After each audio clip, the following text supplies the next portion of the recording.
Electrocast. Your auric field is your visual representation of your perfect or your personal frequency. So if your frequency is low, that directly affects physically how you feel, and the presence or absence of an auric field and the color or absence of color in that field. Welcome, beautiful souls, to Season 3 of the Cosmic Love Antenna with your host, Harrison Ma.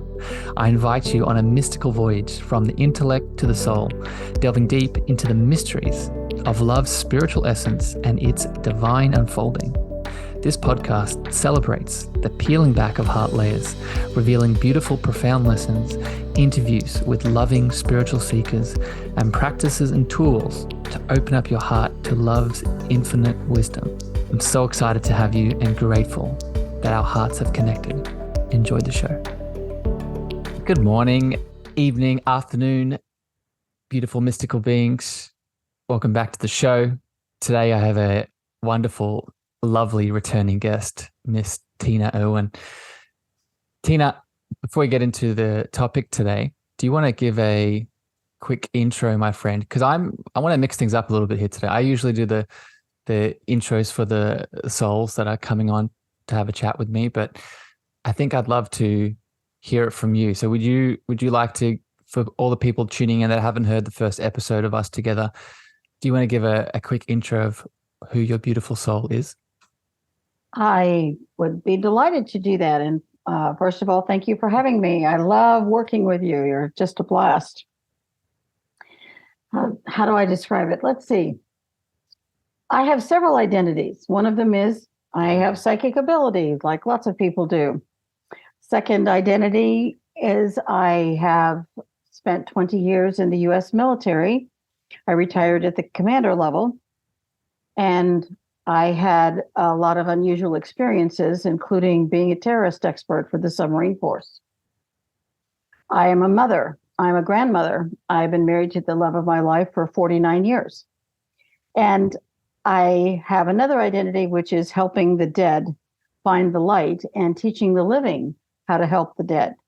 And to do all those things, you have to understand a lot about how metaphysics works. And understanding that enables you to connect many different scientific elements, including the elements that affect the human body. How's that? Beautiful, my friend. I think it's interesting. I'm sure you can relate to this, Tina. We move through this incarnation and we pick up many labels. And I think at any given moment, we could rattle off many different ones. But I know this, I relate to this, Tina, and I'm sure the people listening in, all those beautiful experiences that you've had definitely make you who you are. But the soul that we get to interact with now in this moment, that's the most important piece, right? The frequency that Correct. you are that's experiencing us, right? So with that, I just want to do that little recap just for people tuning in. I'd recommend you go listen to Tina just hit on the ghost helping element of what she does in this world. We had a really lovely chat about that and all the different aspects of it. Today, however, we're going to go into all things auric fields. What are they? Why are they important? How does trauma impact it? What is the physiological connection, healing tips, and much more. So with that, Tina, let's start basic and then we'll go deeper. I think a good place to begin is maybe a definition. How would you define to someone that is new to this term or new to spiritual energetic healing, what is an auric field? My definition of an auric field is that it is not unlike the spaceship Enterprise. It's your force field. And your auric field means that a strong auric field means you always have shields up. Your auric field is your immune system. And there are some psychics who can see it, or they look at someone when someone says, "Oh, you look really good." Well, there's a part of them that's seeing that auric field, only they wouldn't label it that. Oh my gosh, you look wonderful today. You look so happy. Well, that means that all those parts of you that create that force field, and sometimes it looks like this beautiful, diaphanous, filmy, smoky, beautiful. I mean, psychics use a lot of different terms for how they describe what someone looks like. There are some devices you can use that will dramatically impact and increase your auric field. And there are a lot of metaphysical devices that do that. Radionics, that's the correct term for them. And they really can empower an auric field. But the auric field is also dramatically determined by your chakra system. And the word chakra is Sanskrit. It's a Sanskrit term for wheel. Like, let's don't reinvent the wheel. Pause there for a second, Tina, because I want to make that chakra connection for everyone listening, and we'll get into that piece, because I think the chakra link is where most people can come into auric fields, right? For people that don't know what it is, I think if you understand the chakras, it's a beautiful gateway. But let's take a step back super quick, because I want to break down, before we get into that, I want to break down why we're even having this conversation. Why is it important to talk about auric fields? Because you had a beautiful definition. But before we get into chakras, let's really talk about why this is important. Because you mentioned how some people can see the auras. And one of the ways that I connect into auric fields is through my spiritual sense of clairvoyance. And I think that's very similar for a lot of people that connect into the auric fields. And I'll just throw one of my opinions out there, and then I want to hear yours, my friend. I think that in itself is a really powerful reason why auric fields, why we have this conversation, because it can actually help people lean more into their spiritual awakening. Once they start to embrace the non-physical nature of reality, and they start to see these fields and what we're made of, then it can actually help us along the spiritual awakening path. So for you, my friend, why do you think this auric field conversation, we need to have more of it? Why is it important? Because an auric field is a visual representation of your personal frequency. Ooh, say that again. Your auric field is your visual representation of your perfect or your personal frequency. Beautiful. So if your frequency is low, that directly affects physically how you feel, and the presence or absence of an auric field and the color or absence of color in that field. Mm-hmm. We could end the chat just there. So you could just that alone, right? You could see the significance of that, right? Because I think, and before you get to chakras, let me get, because this is a question that's bubbling up, because I know that Tina, you have a beautiful station in this world where you have both feet in the metaphysical, spiritual side of things and the sort of more hardcore scientific data side of things. You have both sides. Why do you think? Because we're having this conversation, and I think for a lot of people listening, it's very easy to have this kind of conversation. But where do you think the auric conversation can help the more? I want to say this as lovingly as possible. The left-brained kind of people open up to themselves, right? Because I understand the significance of what you just said, but I feel for a lot of beautiful beings out there that are still stuck in the randomized controlled trials of things, it's very hard to validate. What would you say to that? I would say that it goes back to physics. You couldn't see bacteria. You couldn't see viruses.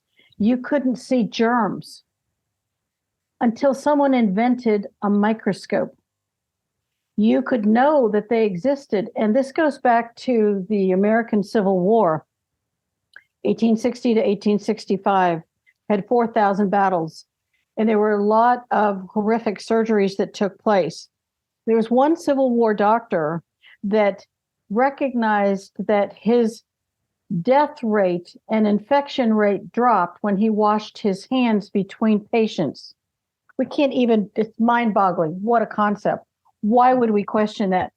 But that 5-year window, that 1860, 1865 window, how long ago that was, well over 100 years, the concept of germs and viruses that you couldn't see was as crazy as an auric field you claim you can't see or feel. They developed the ability to see that with the invention of the microscope. And once they saw it, they then began to identify all of the different elements that could negatively affect a human body. That's why in metaphysics, it's beyond the physics you think you know. But physics is, we are no longer stuck in Newtonian physics. We're moving into quantum physics, quantum entanglement, string theory, all revolve around things we know, but now we're beginning to put names to them. Just like the microscope gave visual representation to germs and viruses. That's a beautiful example, my friend. And I think it highlights it beautifully. And you mentioned quantum physics. I'm sure you're familiar with Greg Braden and his work with quantum physics.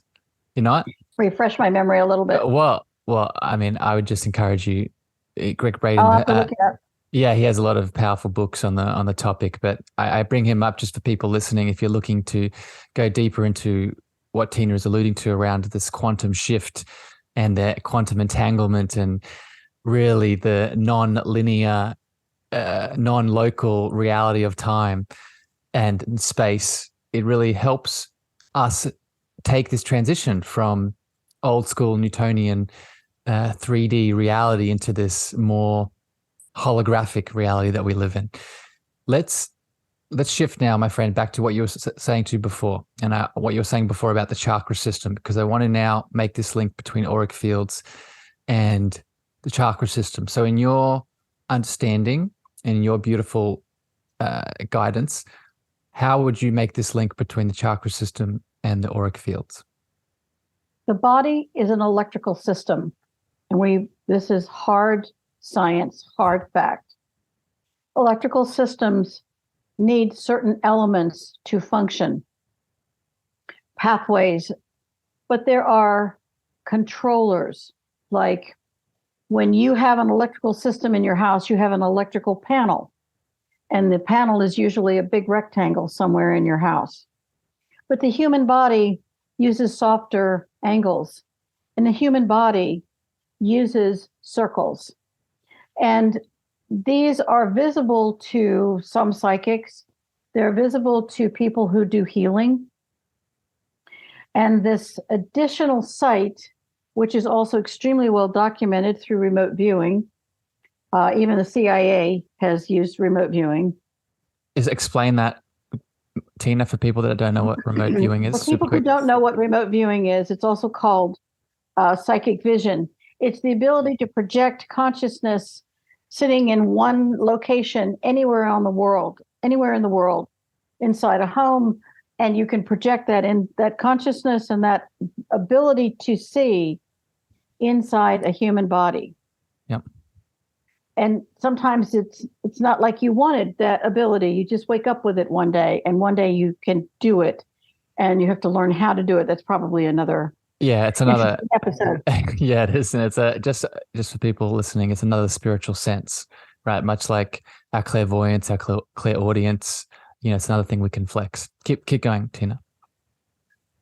So, if you have the ability to look inside a human body, what you would begin to see are these wheels, these electrical wheels that create an electrical system inside the body that run from where your reproductive tract is, all the sexual organs, up through major organs, the liver, kidney, spleen, your diaphragm, where your solar plexus is. Your heart has a chakra.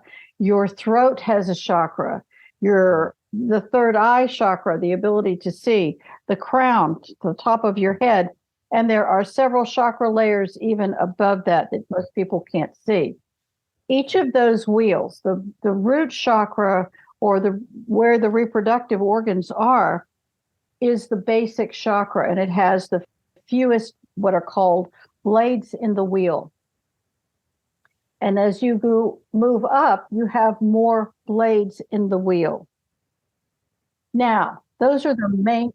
And another way you could explain that, Tina, is I think the image that most people have of the chakras is a lotus flower. So more petals of the lotus, correct? Yes, more petals in the lotus flower.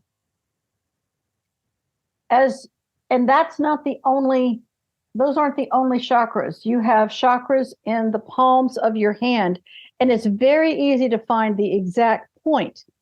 In fact, the entire point of reaching forward to shake someone's hand was so that the chakras could exchange energy, and you could electrically feel the energy of the other person. And when that happened, you would instantly get a sense of the person, like, I don't know about this guy, or when a person hands you 3 fingers, they're not willing to extend themselves to meet you all the way, or the hand is cold and clammy, or the hand is super sweaty.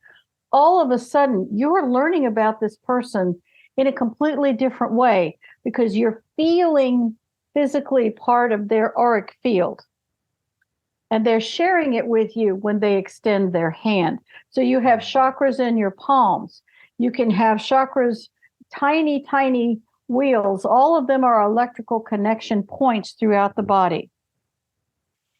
And when the chakra system is working perfectly and all of those lotus petals are in beautiful shape, then your auric field is very, very, very strong. Mm. Well, I just want to jump in here, Tina, because the way that you express so much comes up from your beautiful knowledge. Hold that point, because I want to keep going, because I think you're probably leading into where we have challenge with it and what we have to be mindful of. I would refer people back to, I'll put this in the show notes, if you want more information on the chakra system at large. I've done 2 episodes dedicated to them. So I'll put them in the show notes for people wanting more on this. But actually, a quick question I want to ask you, Tina, before you go into more details around the challenges we can run into. Are you aware of, I know you're familiar with, because you mentioned it briefly, the chakras that are above the crown.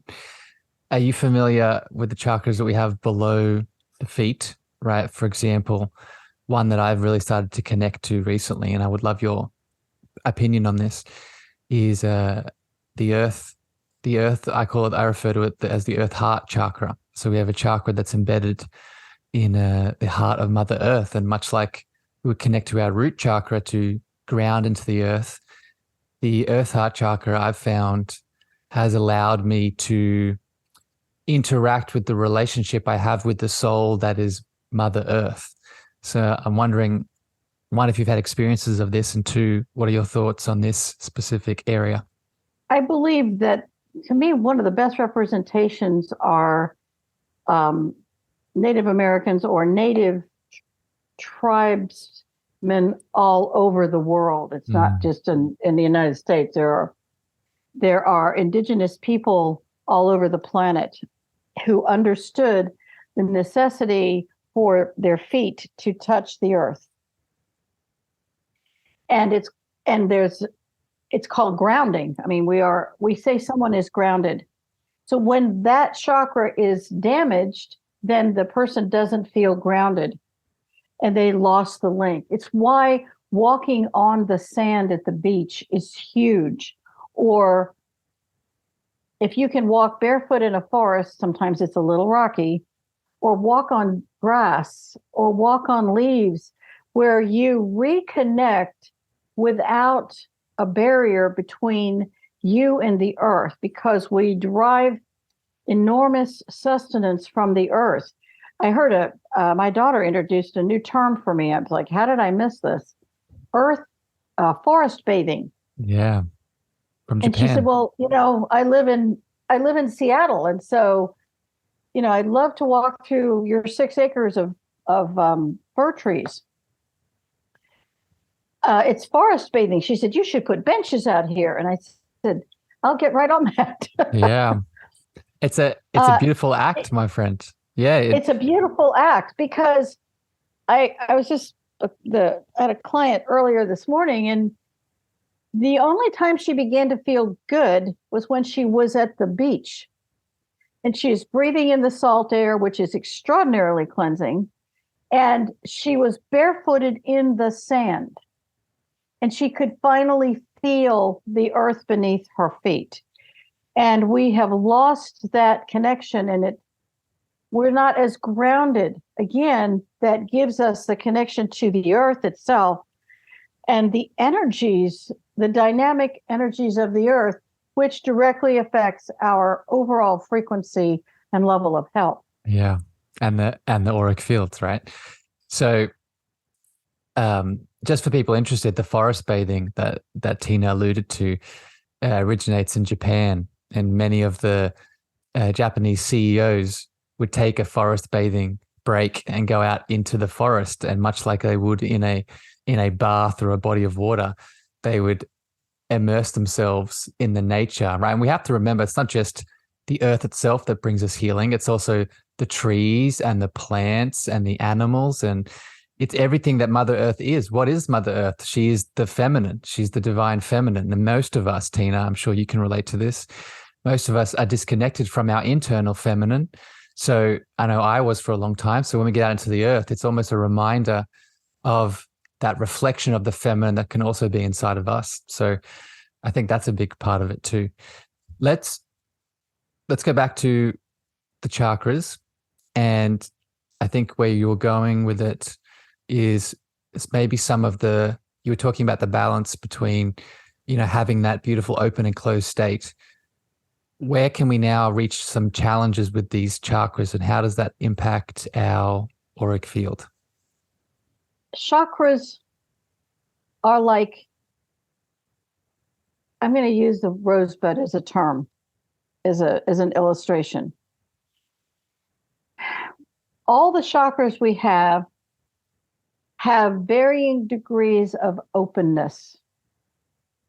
Again, these directly impact the strength of our auric field.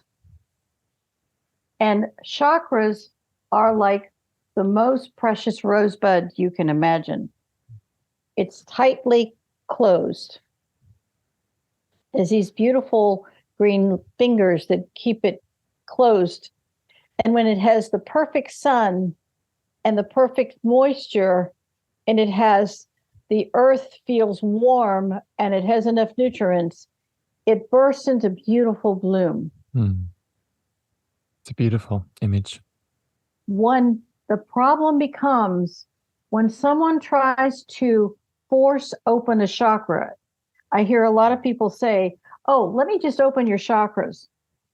I cannot express strongly enough how dangerous that is.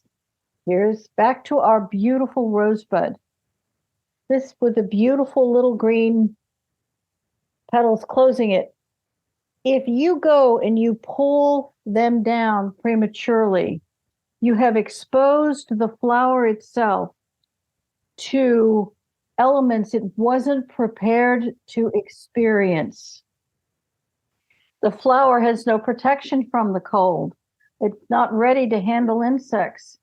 It could freeze. Nothing about it is ready. It is permanently damaged.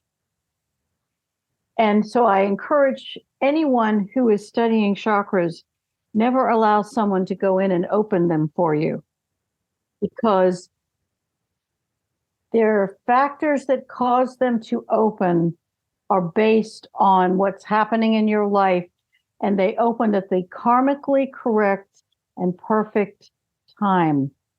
It is not an artificial opening, and it's not about someone else's power to do it. Yes, that's the word right there, Tina, that the power that someone, I'm not going to say force, but because most of the time, because I'm just picturing all the loving practitioners out there that may be doing this kind of work, most likely are doing it with the most loving intentions, but unfortunately leading to symptoms and outputs that we don't want.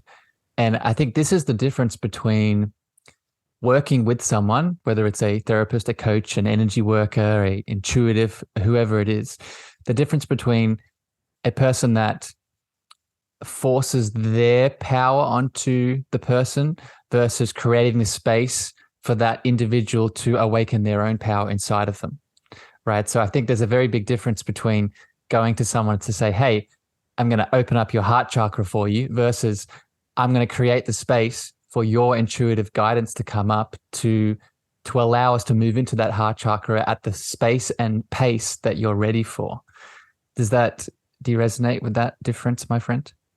That's perfect. The other issue is that a lot of people want to awaken greater levels of psychic ability. I understand that. I do. So I know that there are practitioners that go in and they just open up someone's third eye. But the person doesn't have any training. They have no idea what they're going to be seeing, how to respond to it, or what it's going to do to them. And I have heard many unfortunate stories that happened to people, and almost madness almost set in for them because they couldn't deal with what they were seeing. And even though someone may have that technical ability, it's acquiring the wisdom to know What that to do is with not necessarily for you to do. Yeah. Big. I think another example of this is, and I've spoken about this before in other episodes, people going into plant medicine ceremonies, right? And I'm not here I think plant medicines are beautiful in their own, each individual right.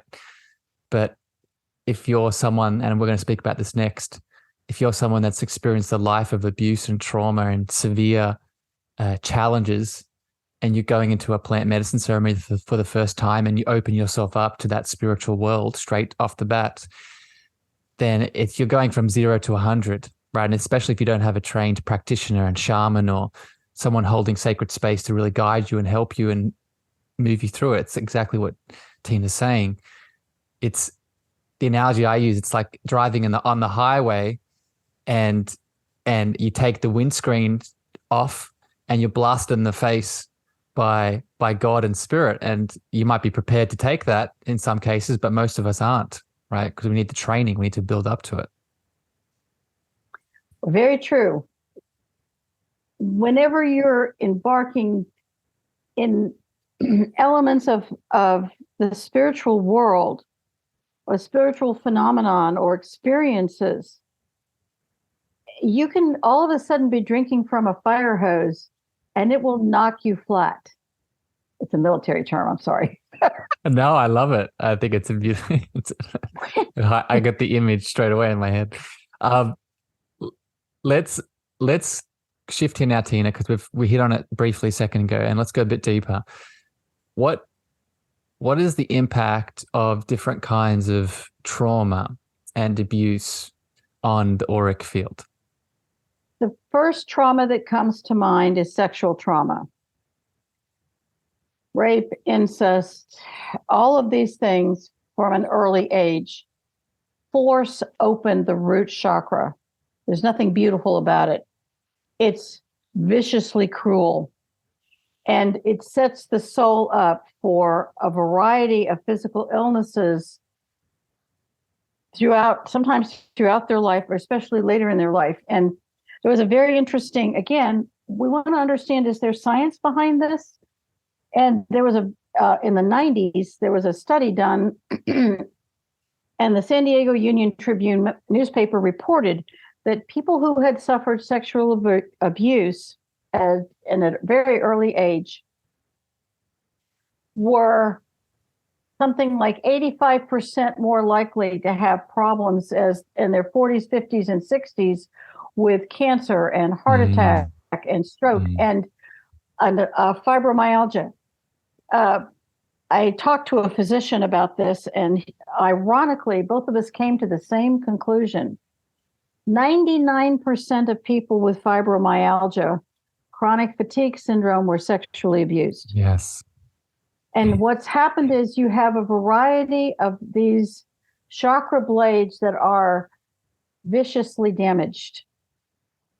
And it creates a lot of problems in the future. And there are many people who know that it's a problem. I mean, I just have a plethora of clients that have experienced this. It's almost as if it's the rare woman who was not sexually abused, but the number of little boys suffering sexual abuse is mind-boggling.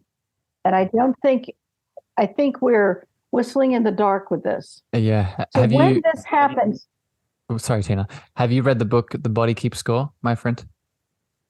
no, I've not read that one. So another good book. Another good book to add to your list, because it validates exactly what you're saying from a scientific lens. It's by a powerful Mr. Bessel van der Kolk, and I think it's like 85 at least, or maybe low 90s, of the amount of us, boys and girls, that have experienced some kind of that sexual trauma abuse as a child. And when we say sexual trauma and abuse, right, I think people go straight to the severe categories, and it's definitely those things, but it's also, right, it could be a touch, it could be, someone breaking into your boundaries when you're not ready, it could be, there could be a verbal element of it. So there's definitely a spectrum. Like you could refer to it as the small T's and the big T's. The body still is impacted, right? The body is impacted on so many levels. And this also occurs when a child has suffered physical abuse. I had a client who was beaten every day for 18 years. And the betrayal by her parents, and both parents, the mother said, "You must have deserved it," and walked away. And there's the emotional abandonment and the abuse, the physical abuse affects every single chakra in the body, every single one. And this leads to suicide. It leads to self-mutilation. It leads to so many different physical phenomenon. And you can't just get over it. There's no snapping your fingers with this. It takes a lot of years of working with professionals, a good spiritual practitioner, a good psychotherapist, someone who really can take it slowly, yeah, and help the individual to know that they can begin to heal from this. There's a wonderful woman, Louise Hay, wrote You Can Heal Your Life. Beautiful book. And she healed herself from terminal cancer twice. And she lived until I think she was in her 90s. And her book is quite revolutionary. It's only a thought, and a thought can be changed. And most of the people who abuse were themselves abused. And Yeah. I Hurt spent people, 20 hurt years, people. hurt people. I had in 20 years in the Navy, I was a commander, and I had a sailor come in to see me, and he beat his wife. So the Navy sent him to anger management school and psych evals, and nothing worked. And so one day he comes into my office and he sits down at my desk and he said, "Commander, what's the big deal?" So I beat my wife. Nobody's perfect.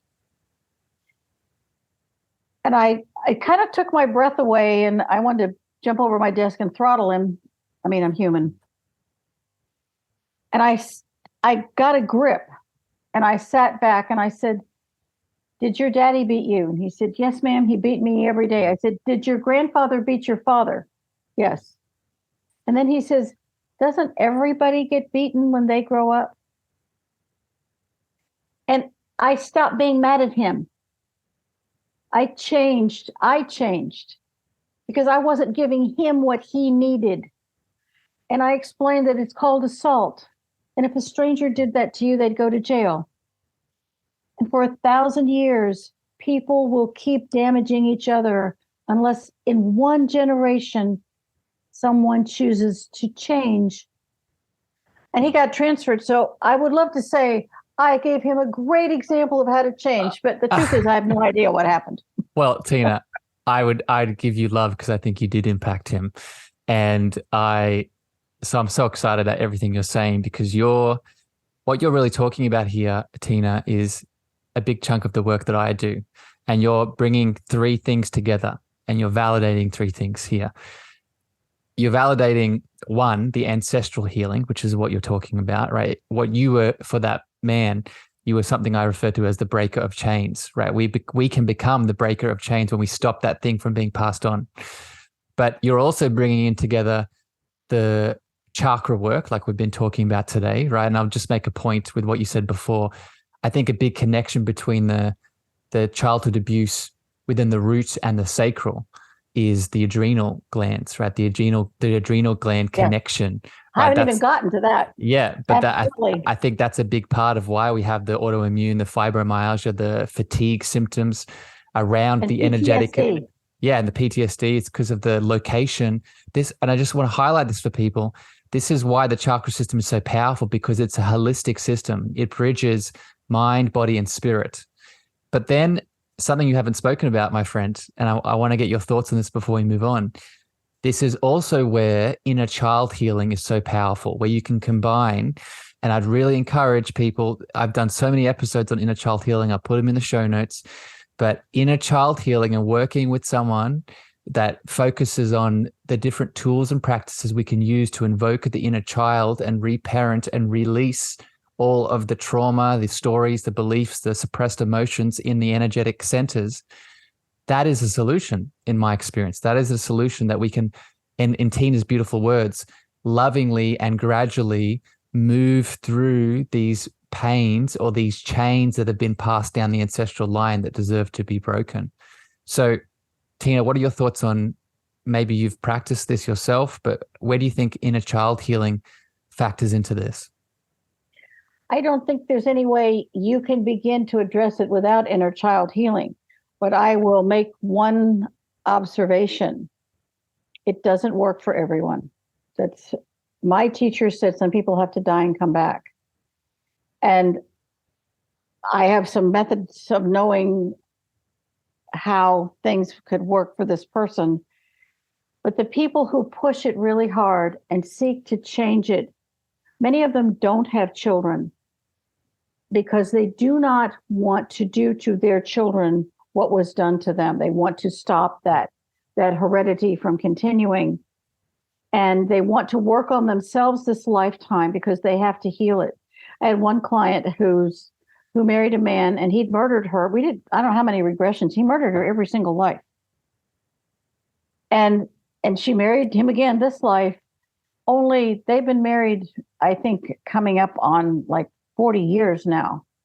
And both of them stood up to the problem and changed it. So it is my very strong belief she will heal it. I had another client who committed suicide, life after life after life, where this one person died. Person died this lifetime. We worked really, really hard. She did not take her own life. And this is the beauty of connecting to the divine, to God, is allowing the light to heal the darkest parts of our soul, the most hurt and damaged parts, the parts that we want to hug and cuddle and warm. And it's incredibly important. There's two other factors that dramatically affect your auric field that I would love to offer up. Let's do that. And Tina, after that, let's get into, because I don't want to lose that thread that you were just hitting on with the love piece. I do want to get into some tools and practices that we can use to heal that love, and calling in guides being one of them. But yeah, hit on these points and then we'll get into some tips and some solutions. There are three things that drop your auric field to zero. One of them is alcohol. The reason a person who drinks takes on a different personality is because, and this is verified by 2 board-certified psychiatrists, not psychologists, psychiatrists, that alcohol turns your auric field into Swiss cheese when you drink, which means hungry ghosts, and they're hungry for the energy of alcohol. You attract. You attract it. You become in resonance with alcoholics when you drink. And they just walk right in. Dr. Raymond Mooney, Dr. Bruce Goldberg talked about, having up to 60 different ghosts inside a mortal body. And they black out. They don't remember what they did because they say, I wasn't myself. Well, who were you? Yeah. You were someone else. Alcohol, drugs, tobacco, and unfortunately pork will also affect the mortal body. So, Tina, I'm so happy you mentioned this. A quick thought on this, because this actually goes back to our first episode we together on the ghost, being the ghost helper, right? I think a big part of that resonance that you were just talking about, being tuning into having a bit too much alcohol, then becoming drunk, becoming the alcoholic, and then you attracting spirits in that same resonance. I would assert, and I want to get your opinion on this, that spirit that's being attracted may not have negative intent, but they're resonating maybe in a static state for help, right? They're resonating with that negative frequency, and you might experience the negative characteristics of them. But in your opinion, is there a way that we could alchemize that and potentially help that lost ghost or that lost spirit, transcend? Is there a light side of this, is what I'm getting at? Not if you're drunk. I mean, sorry. Yeah, you need to get out of that state first. Yeah. That's why you can send people to drug and alcohol rehab 1,000 times. And the ghosts hang around and wait, urging them to drink. Now, in the Crossing Over Prayer book that's available on Amazon, there are specific prayers for people with drug and alcohol problems. And these prayers are designed to assist a living person to cross over the souls who are with them and to ask for divine assistance in healing the alcohol and drug problem. But you have to be diligent. Saying a prayer a couple times, not going to make a difference. It's like, gee, I'm going to lift that weight once or twice and my muscles are still tired. You have to build it up. And the more you do it, you become in resonance with blessing and prayer. When you become in resonance with blessing and prayer, then you begin to build up your auric field. And there are chemical elements that also impact your auric field and build it up, especially for people who have suffered severe trauma. Is that something we can go into?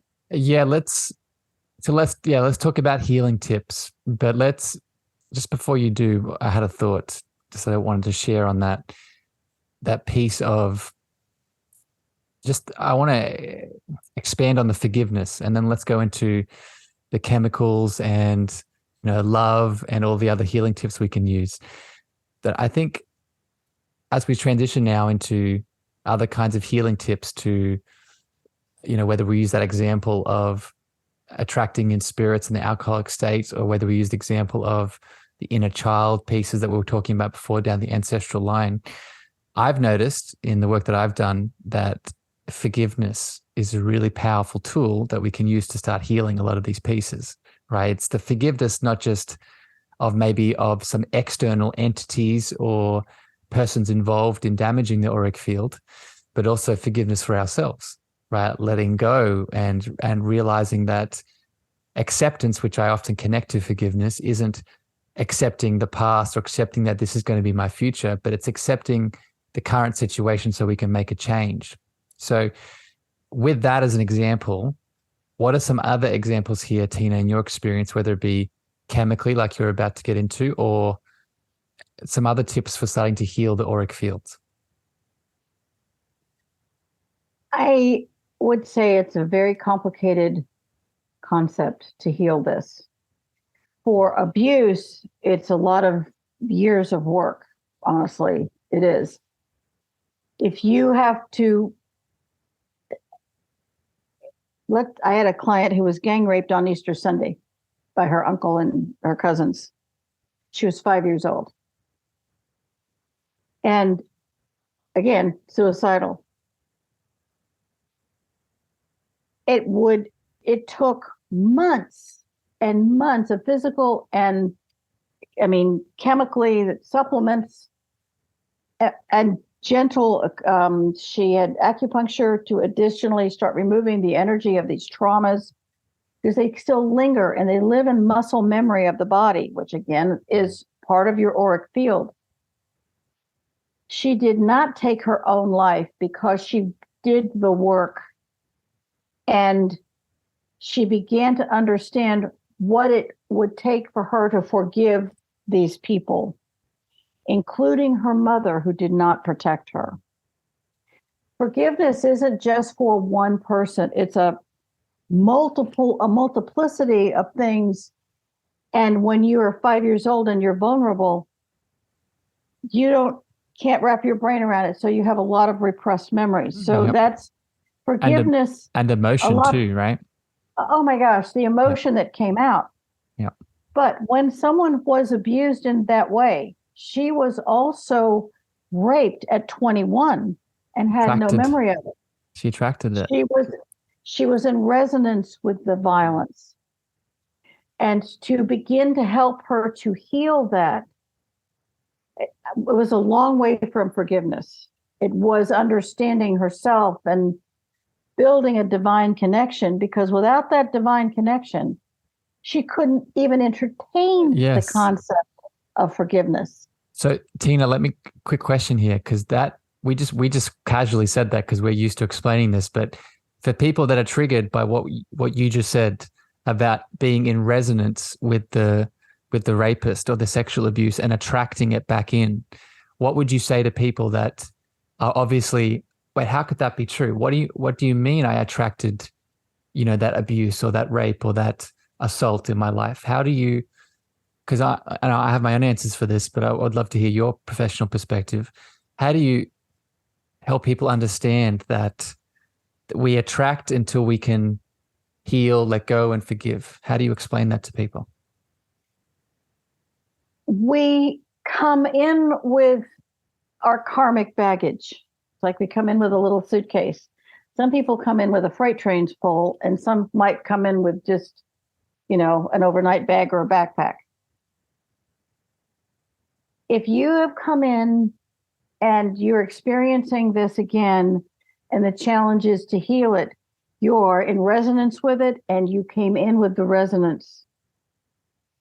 And we don't come into mortal life to have no experiences.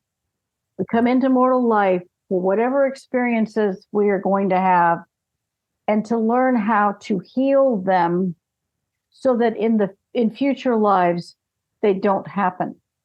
And when a student is ready, a teacher, this is karmic law. Now, I didn't make it. I'm just a representative. Under karmic law, when a student is ready to fully heal it, a teacher is required to be placed in front of them. Could be you, could be me, could be someone else. It's an enormous spiritual responsibility when you are helping someone who has suffered so hideously. And the first thing I offer them is to be gentle with the body, because it's what they didn't receive. Their subconscious, we have a conscious that we're having a conversation, a subconscious, which is listening, and a superconscious. The subconscious is the gatekeeper to higher self. And if the subconscious is a small, terrified 5-year-old, not going to be a big divine connection. Yeah. And I often found that's a lot where the inner child comes in, right? We forget that. I think it's easy for us to, especially within the psychoanalytical, psychological world, is to put the inner child as just another mental health tool. And it can be in many ways, but it's also what you just alluded to. It's a pathway back to our divine higher self, right? That inner child energy. What is it in many ways? It is that divine energy. It is that that spiritual nature that we all come in as, before maybe the trauma and the abuse starts to take hold. Tina, I want to speak about two more things here before we have to wrap up. Two more tools. And one is love. And let's finish with that. But before we get to that, let's talk about bringing in support, not physical support like Tina or myself, but bringing in your spiritual team. What is your perspective on calling to, whether it be angels or those ancestors down the ancestral line, or spirit guides or spirit animals?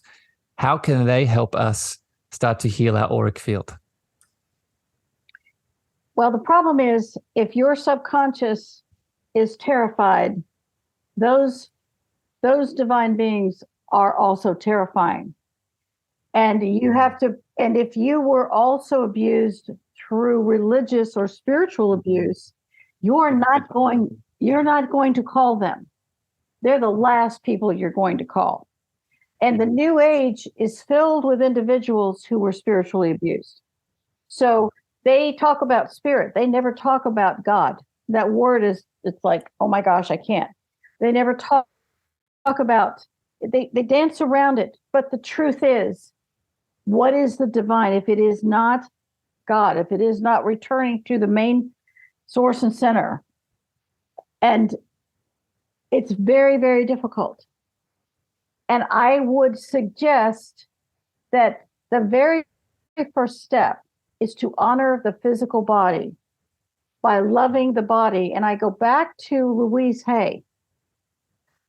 You can love yourself, and gentleness with the body, healing. It's a conversation this morning. Go slowly. Don't be at war with your body. I've got cancer. I'm going to knock that cancer out.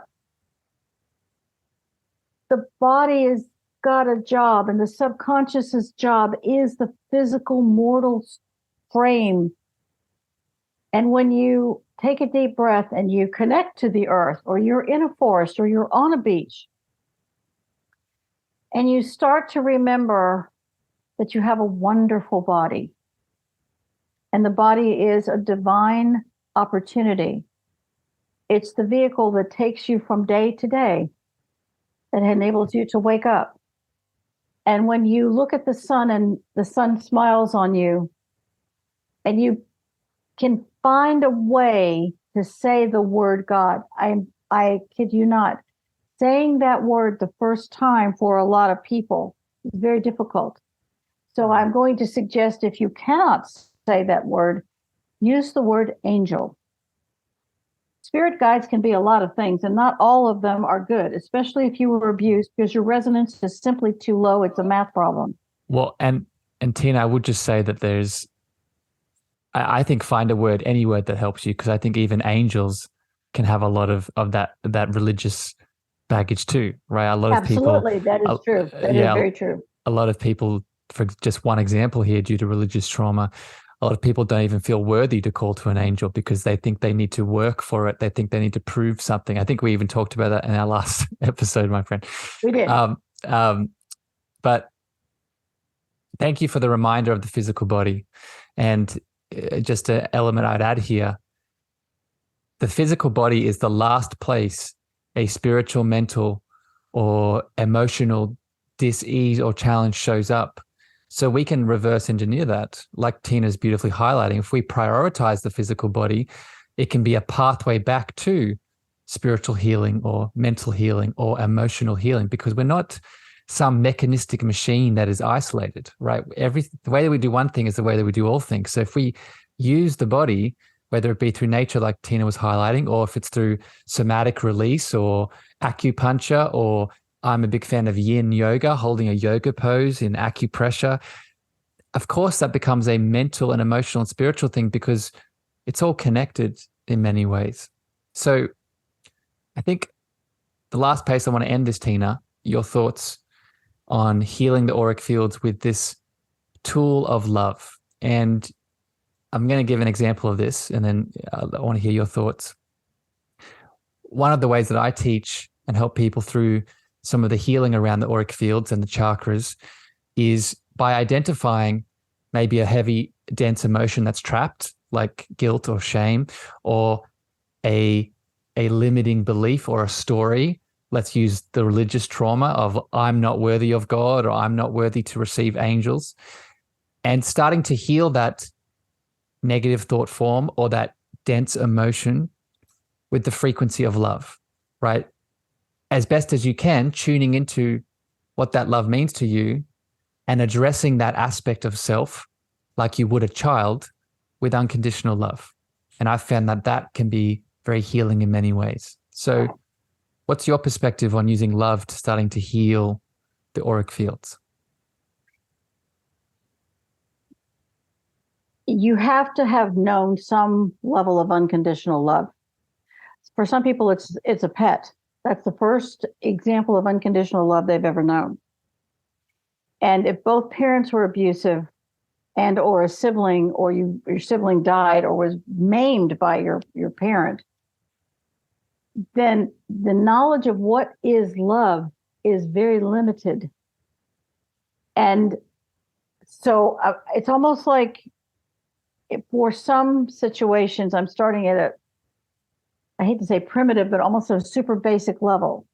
So I get them to start with the energies of the essential oil of lavender or lilac. Lilac is the fragrance of the angel. There's a company called Pink Lotus that actually sells the essential oil of lilac, and it's remarkable. Frankincense, myrrh, all are dramatic healers of the auric field. Let's look at, for a person who can't say the word God, doesn't understand what love is, they don't know what it means to love their body, I start them with mechanical, physical things that represent goodness that you're doing for the body. It's beyond eating organic and that kind of thing. It's, okay, helping them identify what is love. Sometimes it's the most basic level. I mean, it's where serial killers come from. They come from a place where there's, well, some of them received love, but they came in filled with anger and hate. And they were beyond, I mean, they talked about by the age of 5, some of them were violent. There's also a chemical element in the brain that was identified by a doctor in Indiana in the 60s. And he identified a syndrome called pyroluria, Pyroluria. And you're missing zinc, manganese, magnesium, and vitamin C in the body. And when you have enough of those elements, you can begin to stop murderous ideation. You can stop violence. Most criminals in prisons have pyroluria. You can assist with alcohol addiction and drug addiction because it begins to close the auric field, strengthen the entire field.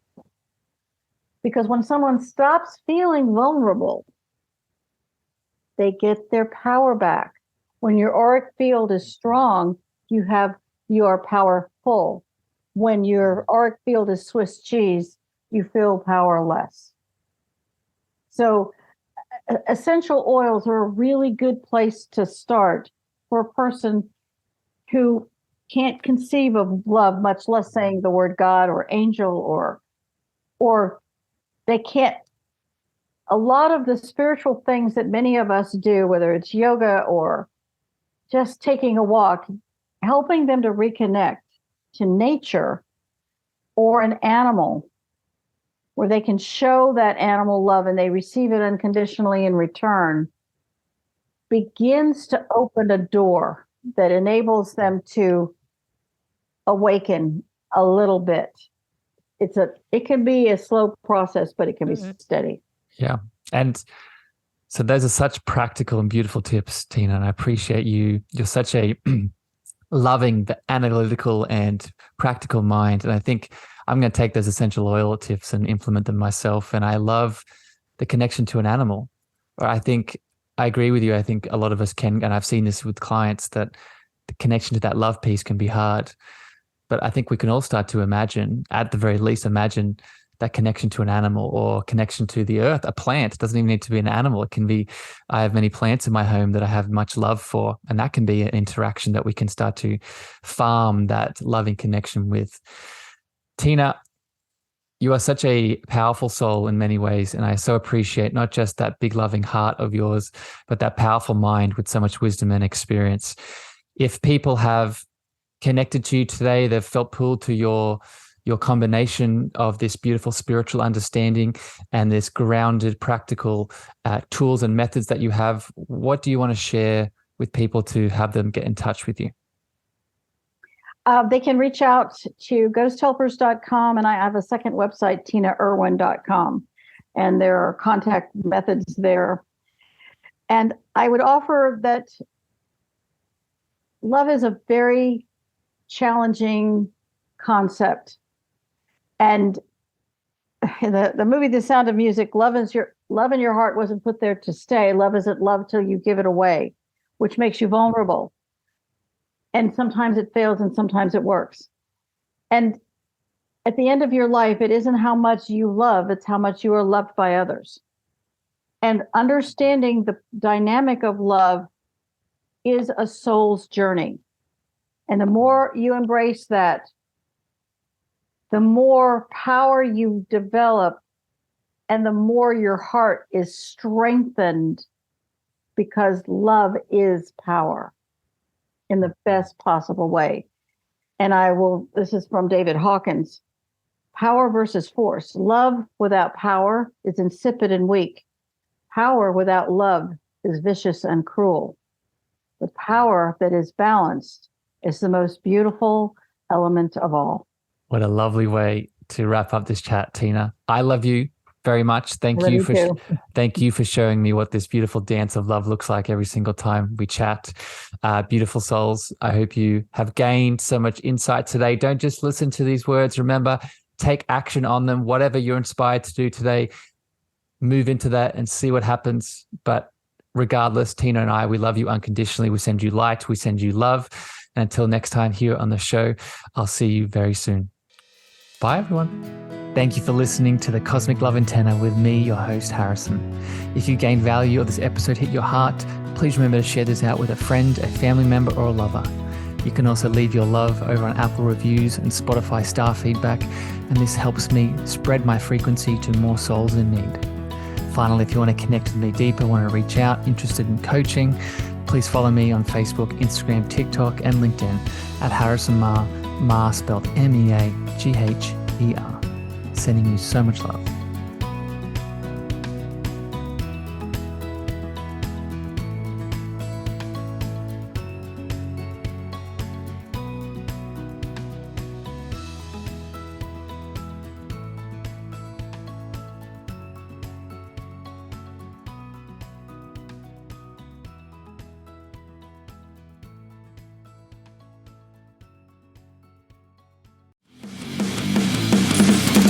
Introducing the Deep Leadership Podcast.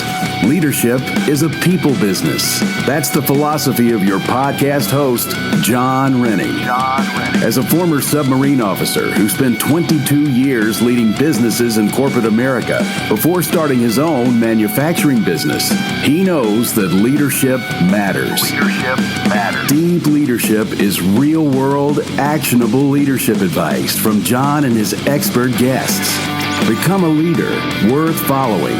Subscribe today. Electricast.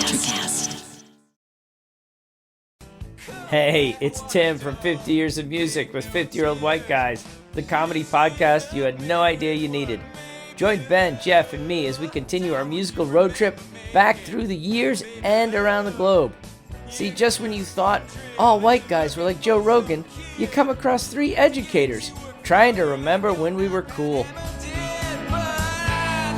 50 Years of Music with 50-Year-Old White Guys. Electricast.